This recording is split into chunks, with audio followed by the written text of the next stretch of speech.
এই সবজিটা কিন্তু আমি এই প্রথম বানাচ্ছি এবং প্রথম খাবো। তোমরা হয়তো ভাবছো পেঁপে তো এটা, পেঁপে আবার প্রথম খাওয়ার কি আছে, প্রথম বানানোর কি আছে? না, না, বলছি তোমাদেরকে এই সবজিটার সম্বন্ধে। এটা হচ্ছে পেঁপে নয়, এটা হচ্ছে কোয়াশ। তো দেখো তার জন্য আলু কেটে নিয়েছি একদম লাল, লাল করে কেটে ভেজে নিয়েছি। আর এখানে কোয়াশের সাথে যেই মশলাগুলো যাবে আরকি সেইগুলোকে নিয়ে নিয়েছি। যেমন টমেটো, পেঁয়াজ-টেয়াজ দিয়ে করবো আরকি। আর এখানে আদা আর কাঁচা লঙ্কা পেস্ট রয়েছে। তো এটা একটু নিরামিষ নয়, আমিষ করে রান্নাটা করব। আর এখানে দেখো নেওয়া হয়েছে গোটা গরম মশলা কিছুটা। তো শুধু কোয়াশ রান্নার জন্য নয়, এখানে মাংসও রান্না হচ্ছে। তো কষা, কষা করে সেই জন্য গোটা গরম মশলাটা নিয়ে নিয়েছিলাম। তো মাংস কিন্তু মোটামুটি আমার রেডি। কেননা প্রথমেই বসিয়ে দিয়েছিলাম মাংসটাকে আরকি। কারণ এই কোয়াশের যে সবজিটা এটা একটু সেদ্ধ করতে অনেকটা টাইম লেগে গেছে। আর এটা আমি কোনোদিনই খাইও নি। তো আমার কিন্তু মাংস দেখো টেবিলে কিন্তু চলে এসেছে একদম রেডি হয়ে। মাংস করতে আর কতক্ষণ লাগে রেসিপি যেহেতু জানা আছে তো ফটাফট রান্না হয়ে যায়। তো নিয়ে চলে এসেছি। এরপরে আমি নিয়ে পড়লাম হচ্ছে কোয়াশ রান্নাটা নিয়ে। তো এখানে যা, যা আমি আ মানে মসলা নিয়েছিলাম সেগুলোকে আগে কষিয়ে নিচ্ছি ভালো করে। কষিয়ে একটু গরম জল দিয়ে মশলাটাকে আরেকটু ফুটিয়ে নেবো। এরপর কোয়াশটা সেদ্ধ করে রেখেছি। কোয়াশটা যখন কেটেছিলাম না সেই সময়টা তোমাদেরকে মানে গোটা ফলটা দেখাতে পারিনি। মনে নেই আরকি। ওইটা নিয়ে এসেছি আমি কুচবিহার থেকে। ৩ খানা মানে দাদাভাই কিনে নিয়ে এসেছে। ওখানে নাকি এর প্রচুর, প্রচুর ফলন আর ওখানে খুব রান্নাও হয় এটা। তা সেইজন্য নিয়ে আসা হয়েছে আরকি। এখানে এসে এটাকে কাটিং করার সময় এটার গা থেকে কিন্তু খুব কষ বেরিয়েছিল। তো সেই জন্য অনেকক্ষণ জলে ভিজিয়ে রেখেছিলাম। তারপরে ভালো করে সেদ্ধ করে নিয়েছি। সেদ্ধ যদি না করা হতো এটা কিন্তু ভালো মতো নরম হতো না। তো ফাইনালি আমার সব রান্নাই কমপ্লিট হয়ে গেছে। ভাত গরম দেখতেই পেলে। আর ওইটা প্রথমেরটা ছিল হচ্ছে ওলকচুর তরকারি, ডালনা আরকি। আর এদিকে কোয়াশটা রান্না হয়েছে। আর এখানে চিকেন কষা। আর তার সাথে পেঁয়াজ, কাঁচা লঙ্কা, পাতিলেবু নিয়ে নিয়েছি। তো দাদাভাইকে বললাম খেতে বসে পড়তে। আমি তো স্নান করে একদম রেডি হয়ে চলে এসেছি। রান্নাবান্না সব কমপ্লিট হয়ে গেছে। সব মানে রান্নাঘরের কাজও কমপ্লিট হয়ে গেছে। পুজো পার্বণ সব দেওয়া কমপ্লিট। এইবার হচ্ছে খেতে বসার পালা। দুপুরবেলা মানেই খিদেও পেয়ে গেছে আর গরম, গরম ভাত আগে দাদাভাইকে সার্ভ করে নিচ্ছিলাম আরকি। তো যাই হোক যেটা বলছিলাম কোয়াশ সম্বন্ধে যে কোনোদিন খাইনি। তোমরা হয়তো খেয়ে থাকবে। তোমরা খেলে কেমন খেয়েছো সেটা অবশ্যই কিন্তু জানিও। আমার তো পুরো পেঁপের মতোই লাগলো। মানে এমন কিছু আলাদা কিছু লাগলো না। আমি এখানেও এই সবজিটা দেখেছি বাজারে। কিন্তু কোনোদিন কিনিনি। তো ওখানে নাকি প্রচুর, প্রচুর ফলন হয় সেই কারণে ওখানে প্রত্যেকটা হোটেলে, রেস্টুরেন্টে মানে হোটেলে, ভাতের হোটেলে আরকি এই সবজিটা কিন্তু রান্না হয়। তো ওখানে আমরা সেটা ট্রাই আর করিনি। বাড়িতে এনে খাবো বলে বাড়িতেই নিয়ে এসেছি। তো ফাইনালি আমি আমার দেখো থালাতে ভাত বেড়ে নিচ্ছি গরম, গরম।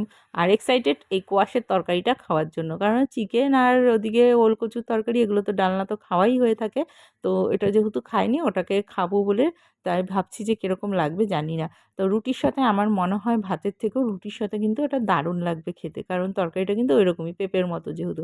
আর এখানে দেখো ওলকচুর ডালনাটা আমার শ্বশুরমশাই রান্না করেছে একদম নরম পুরো। আর দারুণ লাগে ওলকচু খেতে কিন্তু। আমার তো ভীষণ ভালো লাগে। সেদ্ধ বলো আর এরকম তরকারি বলো অসাধারণ লাগে খেতে। তো নিজেই একটা করে রান্না খাচ্ছি আর বলছি যে খুব ভালো হয়েছে, খুব ভালো হয়েছে আরকি। সত্যিই প্রত্যেকটা রান্নাই ভালো হয়েছিল।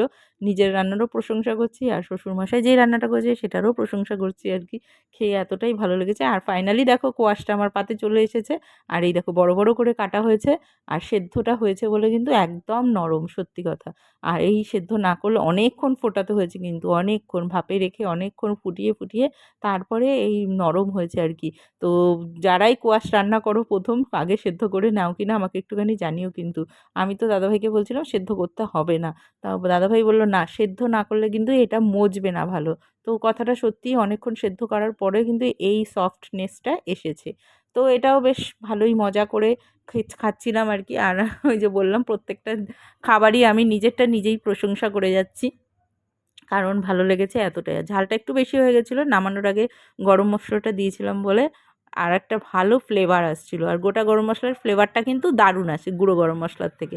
সবকিছু রান্নাতেই তাই। গোটা মসলার রান্নার যে টেস্টটা হয় সেটা কিন্তু অন্য কোনো মসলাতে হয় না, তাই না? মানে গোটা বলতে বেটে-টেটে রান্না করলে পরে। তো সবকিছু তো আর বেটে রান্না করা হয় না। আর এখানে চিকেনটা দেখো একদম সফট, সফট চিকেন। আর আমার একটা লেগ পিস হলেই হয়ে যায় আর কিচ্ছু লাগে না। তো লেগ পিসটাকেই দেখো মন প্রাণ দিয়ে ভরে ওটাকেই খাই আমি। আমি বেশি চিকেন খাই না। ১ পিসই নেবো কিন্তু ভালো মতো নেবো। আর এটাও খেয়ে এতটাই শান্তি পেয়েছি সেটাই তোমাদেরকে দেখাচ্ছিলাম। তো যাই হোক অনেকক্ষণ ধরে খাচ্ছি।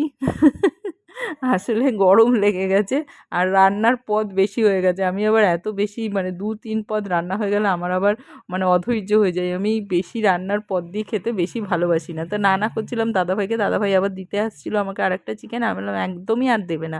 তো খাওয়া-দাওয়া করে তো একটু বিশ্রাম নিলাম। আর সন্ধেবেলা দেখো দাদাভাই কি নিয়ে এসেছে? ২ খানা ভুট্টা। ভুট্টাগুলোকে কি করেছে না পুড়িয়ে আনেনি। আমি বললাম আগুনে পুড়িয়ে আনার টেস্টটা কিন্তু আলাদা। বলল না বাড়িতে গ্যাসে এটা পুড়িয়ে নাও তাহলে আরও মানে নরম নরম থাকবে আর কি। একদম কচি ছিল ভুট্টাটা, ছাড়াতে এত ভাল লাগছিল কি বলবো, ফটাফট ছাড়ানো হয়ে যাচ্ছিল। তা আমি বললাম আগুনে মানে গ্যাসের আগুনের খাবারটা তো অতটা ভালো না, এটা কিন্তু উনুনে বেশি ভালো হয় তাই না?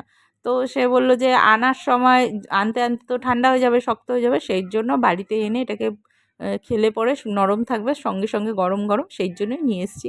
তো যাই হোক, কি ফ্রেশ দেখো ভুট্টাটা, অসাধারণ একদম। আর কি ভাল লাগছে না? ছাড়াতে কিন্তু একদম মানে একদম কচি দানা, মানে কাঁচা দানাও আমি একটা খেয়েছি। এই দেখো দাদাভাইয়ের যে ভুট্টাটা সেটার আমি ডান্ডিটাকে ভেঙেই ফেললাম। আর কি, আমার তো কাণ্ডই এই সমস্ত। তো দাদাভাই বলল এটাকে দৌড়ে পোড়ানোর দরকার ছিল। আর এই দেখো গ্যাসে বসিয়ে দিয়েছি। একটার ডান্ডি নেই, একটার ডান্ডি আছে। তো ডান্ডি নেই মানেই সেটা ওই খাবে, আমি তো আর ওটা ধরবো না। তো দেখো খুব সুন্দর করে কিন্তু আস্তে আস্তে ফটফট করে ফাটছিল। আর এই দেখো পোড়া টোড়া হয়ে গেছে একদম গরম গরম। এর মধ্যে এবার পাতিলেবু ঘষা হবে আর একটু নুন দিয়ে তারপরে খাবো আর কি। রেডি করে দিচ্ছে দাদাভাই একদম। ভুট্টা খেতে কিন্তু আমার দারুণ লাগে আর সত্যি খুব নরম ছিল। আর দানাগুলো প্রত্যেকটা মানে বেশ প্রমিনেন্ট দানা ছিল, যেটা খাওয়া যায়। একদমও কচিও ছিল না, আবার একদম মানে বড় বিশাল বড়ও ছিল না যে খেতে পারবো না। তো ভুট্টা কিন্তু দারুণ লাগে খেতে। তো পুরো ভিডিওটা ব্লগটা তোমাদের কেমন লাগলো অবশ্যই অবশ্যই কিন্তু কমেন্ট করে জানিও। ভালো লাগলে লাইক কমেন্ট শেয়ার আর সাবস্ক্রাইব করতে কিন্তু ভুলো না। সাবস্ক্রাইব করলে আরও নতুন ভালো ভালো ভিডিও তোমাদের জন্য নিয়ে আসবো। চলো টাটা।